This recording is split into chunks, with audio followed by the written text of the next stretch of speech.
Hey guys, welcome back to my channel. Today we are reviewing Drive Away Dolls, directed by Ethan Coen in his directorial debut. Normally he is one of two Coen brothers siblings, responsible for films like Fargo, No Country for Old Men, Raising Arizona, Hail Caesar, Oh Brother Where Art Thou, Burn After Reading.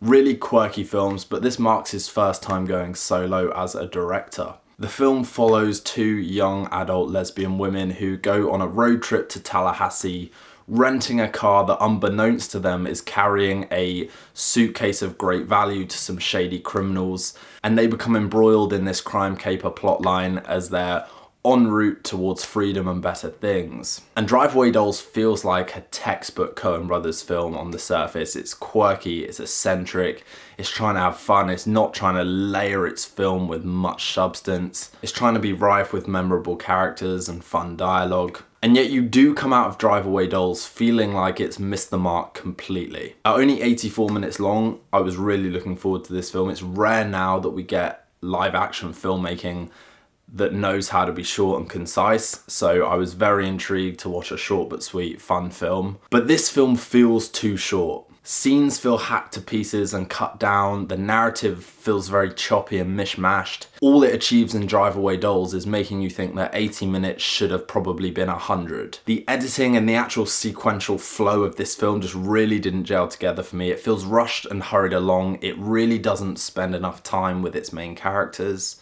both of whom are played by very capable and compelling actors. You can tell the film is trying to have fun, you can tell it's trying to lean into that quirky, off-brand kind of humour, but the film really isn't funny. I didn't find myself laughing out loud at all in this, even though the whole narrative centres around this very kind of comically ludicrous concept. The film also throws in some random psychedelic shots of Miley Cyrus to splice up the editing, which are given no context, no payoff, no relevance. The film feels like it's throwing a lot at the pan in the hopes of just being indie, quirky, unique and distinct. But ultimately the effect of that is a film that doesn't know whether it wants to be this kind of vintage 80s road trip movie, this vintage porn movie, this vintage music video, this vintage crime caper. It's trying to do a lot of things and really fails across the board at all of them. And I'd say the film even squanders its central kind of compelling through line, which is two very old friends, both of whom are lesbians, one of whom is very liberal, very out there, very sexual,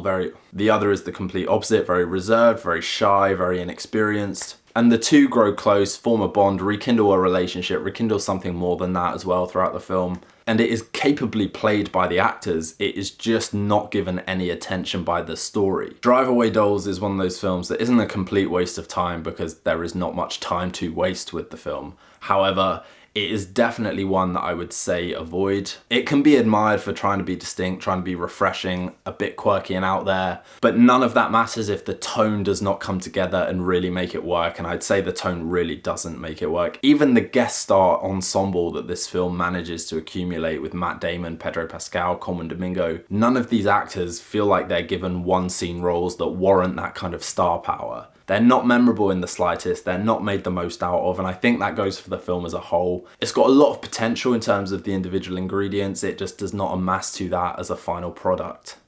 So if you have seen it guys, do drop a comment below and let me know your thoughts. Please also consider liking and subscribing to the channel, that's always a huge help for me, and in the meantime we'll see you for the next video.